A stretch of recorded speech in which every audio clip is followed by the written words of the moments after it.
Welcome to my class, students. We are doing footprints without feet, and this is the chapter The Making of a Scientist, and this is the part 2 of the same chapter.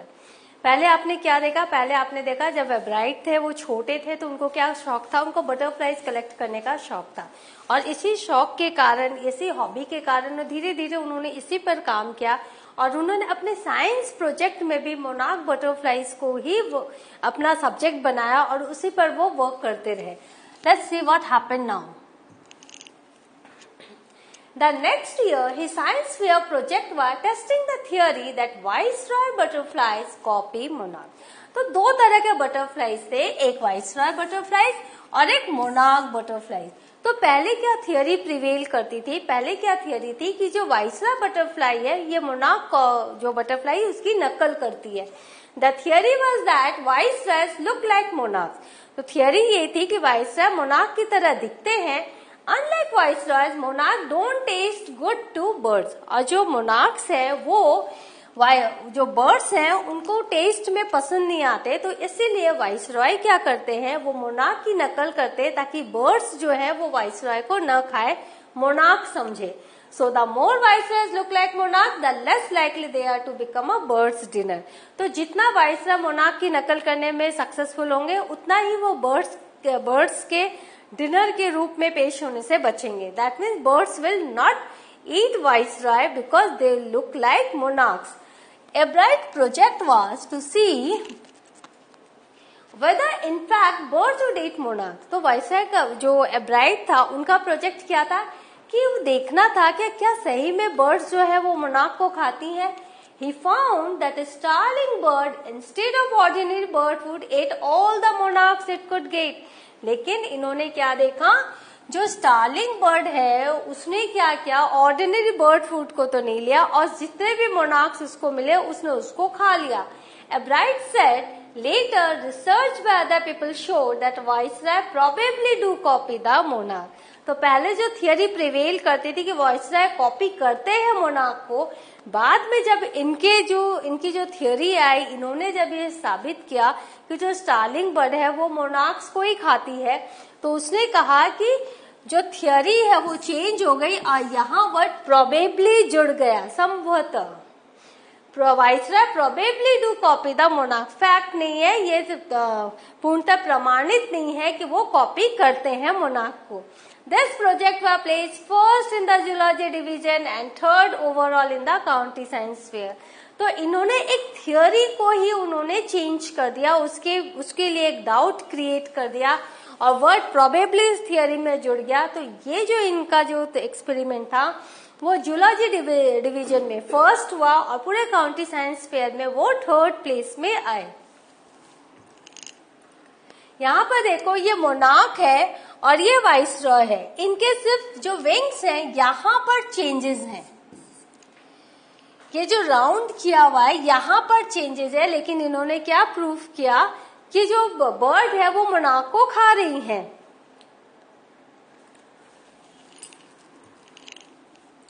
In his second year in high school, Richard's research led to his new theory on the life of cells. तो वो जब second year high school में थे, तो उनका जो research था वो एक न्यू थियोरी के तरफ गया, वो था लाइफ ऑफ सेल्स, कोशिकाओं का जीवन. The question he try to answer was, what is the purpose of the 12 tiny gold spots on a monarch pupa. तो वो जो सेल्स की जो थियोरी है वो कौन से क्वेश्चंस के आंसर के रूप में स्टार्ट हुई. क्वेश्चन था, जो 12 टाइनी गोल्ड स्पॉट्स दिखते हैं मोनार्क प्यूपा में, वो उसका कारण क्या है, what is the purpose of that. Everyone assume that spots were just ornamental. एब्राइट said, एब्राइट ने कहा कि लोगों को लगता था वो जो गोल्डन स्पॉट्स है वो सिर्फ सजावट के लिए उनके मोनार्क के पंखों पर है, मोनार्क प्यूपा पर है. But doctor Urquhart didn't believe it. लेकिन डॉक्टर अर्कहार्ट, जिनकी मैंने पिक्चर दिखाई थी पहले सेशन में, वो ये इस पर विश्वास नहीं करते थे. ये देखो, ये जो है, जो गोल्ड स्पॉट है, ये जो आप देख रहे हो, ये किस लिए है. लोगों को लगता था ये ऑर्नामेंटल है, लेकिन डॉक्टर अर्कहार्ट इसको नहीं बिलीव करते थे, और एडवर्ड इसी का आंसर ढूंढने में लग गए. To To find the answer, Bright with another excellent student first built a device that showed that the spots were producing a hormone necessary for the butterfly's full development.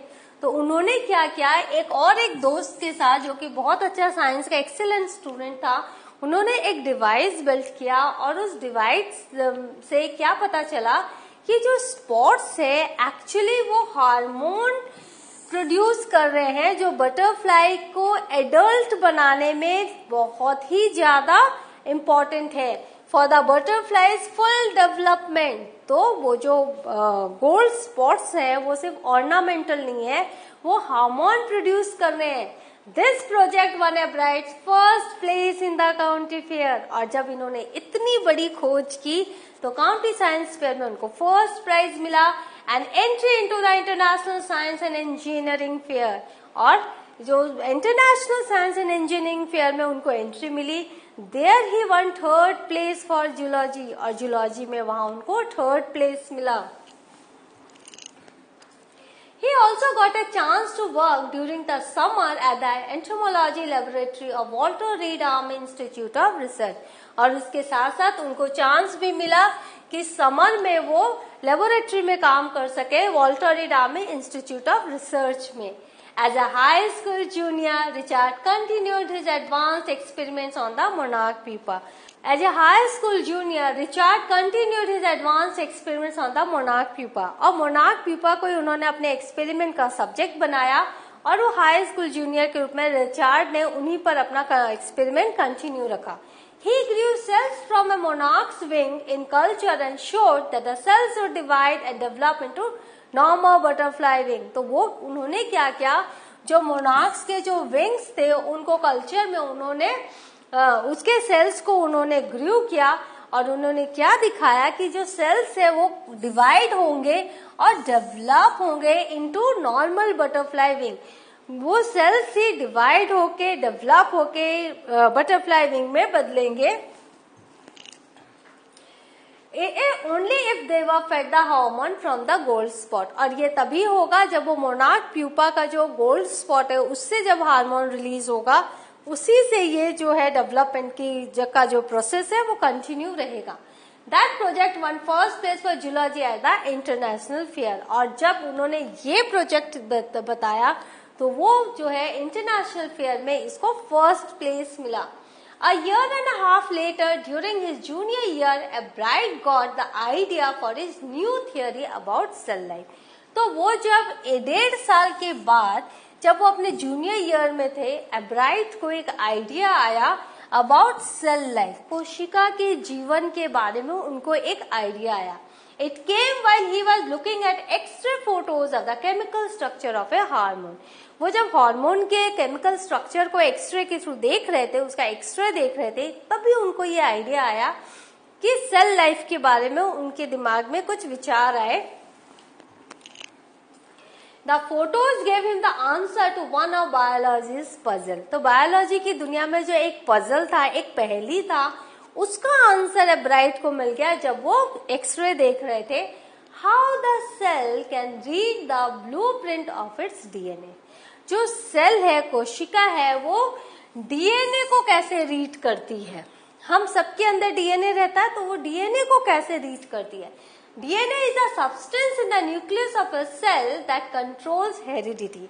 तो DNA क्या है, ये एक nucleus है cell के अंदर जो हमारे हेरिडिटी को कंट्रोल करती है। DNA is a substance in the nucleus of a cell that controls heredity. तो डीएनए सेल का एक न्यूक्लियस है, वो हमारे हेरिडिटी को कंट्रोल करती है। It determines the form and function of the cell. तो सेल के फॉर्म, जो रूप है और उसका फंक्शन, उसका जो काम है, उसको भी यही डिटरमाइन करती है। सेल कैसी दिखेगी और वो क्या काम करेगी। Thus DNA is the blueprint for life। तो इसलिए डीएनए जो है हमारी लाइफ का ही वो ब्लूप्रिंट है। Bright and his college roommate James R. Wong worked all that night drawing pictures and constructing plastic models of molecules to show how it could happen। तो उस रात, पूरी रात ब्राइट ने और उनके जो रूममेट थे जेम्स आर वोंग ने सारी रात थियोरी को लिखा, पिक्चर्स ड्राइंग की और plastic models of nuclear molecules को कंस्ट्रक्ट किया और उन्होंने दिखाया कि ये होता कैसे है। Together they letter wrote the paper that explain the theory. फिर दोनों ने मिलकर पेपर लिखा और उसमें इस थियरी को एक्सप्लेन किया। Richard Albright graduated from Harvard with highest honor, second in his class of 1510. Together they later wrote the paper that explained the theory. उसके बाद दोनों दोस्तों ने मिलकर उस थियोरी को एक पेपर लिखा जिसमें पूरी थियोरी उन्होंने एक्सप्लेन की। Richard एब्राइट graduated from Harvard with highest honours. Richard जो एब्राइट थे उन्होंने ग्रेजुएशन किया हार्वर्ड से विद हाईएस्ट ऑनर्स में और उन्होंने सेकेंड पोजीशन पाई क्लास में जिसकी स्ट्रेंथ थी 1510। If the theory proves correct, अभी यदि ये थियोरी करेक्ट प्रूफ होती है, it will be a big step towards understanding the processes of life. तो जीवन का जो प्रोसेस है, प्रक्रिया है, उसको जानने में ये थियोरी बहुत ही ज्यादा लाभकारी सिद्ध होती है। It might also lead to new ideas for preventing some types of cancer and other diseases. और इसके साथ साथ हमें एक नया आइडिया भी मिलता है कि हम कुछ तरह के कैंसर्स को कैसे हम प्रिवेंट कर सकें, कुछ तरह की बीमारियां उनको हम कैसे प्रिवेंट कर सकें। All of this is possible because of एब्राइट scientific curiosity. तो ये जो बड़ी बात जो होगी, बिग स्टेप जो उन्होंने लिया, जो एक बिग स्टेप जो प्रूफ हुआ उनके एक्सपेरिमेंट से, ये कैसे पॉसिबल हुआ था? ये पॉसिबल हुआ था एब्राइट के साइंटिफिक क्यूरियोसिटी से। उनमें जो जिज्ञासा रहती थी, ये कैसे हुआ, क्यों हुआ, और वो जो जिज्ञासा थी वही उनको इस ऊंचाई तक लेकर आई। His high school research into the purpose of the spots on a monarch pupa eventually led him to his theory of cell. तो उनका जो हाई स्कूल का जो प्रोजेक्ट था जिसमें मोनार्क प्यूपा के गोल्ड स्पॉट के बारे में उन्होंने जानकारी हासिल की थी, वही उनको धीरे धीरे लेकर आया इनके थियोरी अबाउट सेल लाइफ तक। तो आपने देखा जब हमारे स्कूल में जब प्रोजेक्ट होता है उसको हम क्या करते हैं, अगर सीरियसली नहीं लेते हैं, हम जैसे तैसे कोई भी हम हल्का सा टॉपिक ले लेते हैं तो हमारी ग्रोथ नहीं होती। These projects are very important for your growth. तो जब भी आप कोई प्रोजेक्ट हो, आपको कुछ भी अगर आपको सब्जेक्ट, अगर टॉपिक जो सबसे जो टफेस्ट टॉपिक है उसको लो, उस पर काम करो और इस तरह से आप भी साइंटिस्ट बन सकते हो, आप भी कुछ आगे कर सकते हो।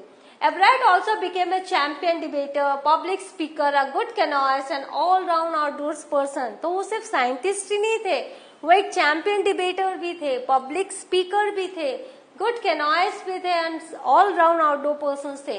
He is also an expert photographer, particularly of nature and scientific exhibit.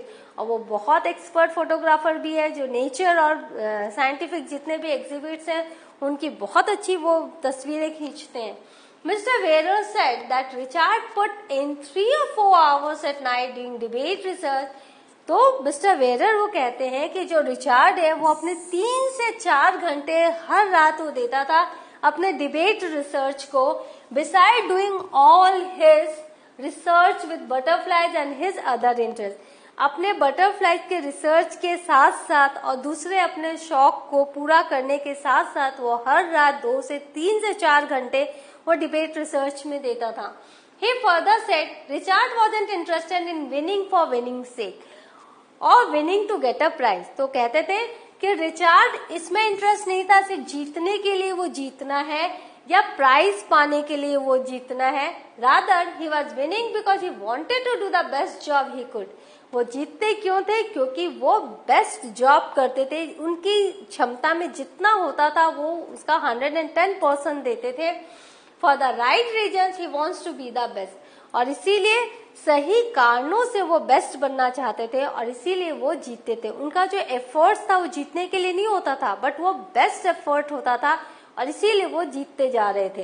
And that is one of the ingredients in the making of a scientist. और साइंटिस्ट बनने का जो इंग्रेडिएंट है वो ये ग्रेटेस्ट है। इसमें क्या है कि आप में एक क्यूरियोसिटी होनी चाहिए, आप में वो लगन होनी चाहिए, आप में वो 110% देने की क्षमता होनी चाहिए। Start with a first rate mind. First rate mind, very sharp mind, add curiosity, उसमें थोड़ी सी जिज्ञासा को ऐड करो, and mix in the will, और अपनी जो विल है, डिटर्मिनेशन है, उसको आप मिक्स करो अच्छे से to win for the right reason, और इसीलिए सही कारणों से आप जीत पाओगे. Ebright has these qualities. From the time the book The Travels of Monarch opened the world of science to him, Richard Ebright has never lost his scientific curiosity. तो एब्राइट में ये सारी क्वालिटी थी. फर्स्ट रेट माइंड था, curiosity थी और will था. तो जिस दिन से उनको वो बुक मिली थी the travels of monarch x, उन्होंने उसके लिए, उस बुक ने उनके लिए साइंस की दुनिया खोल के रख दी थी. और उस दिन के बाद से उन्होंने कभी भी साइंटिफिक क्यूरियोसिटी में अपना जो इंटरेस्ट है वो लूज नहीं किया था. So what have we seen? We have learn कि how Ebright has become a scientist, और इसमें क्या क्या इंग्रेडिएंट्स चाहिए. तो सिर्फ साइंटिस्ट बनने के लिए नहीं, आप जीवन में कुछ भी अगर करना चाहो तो उसमें अगर आप अपना अलर्ट माइंड, क्यूरियोसिटी और विल रखो, आयरन विल रखो, तो आप कुछ भी बन सकते हो, सक्सेसफुल हो सकते हो. तो the next session we will do the other part of the chapter, that is the question answer and critical analysis. Till then have a good revision of the summary, go through the chapter because you will have to appear for the extract based also questions. So I will meet you in the next session. Thank you.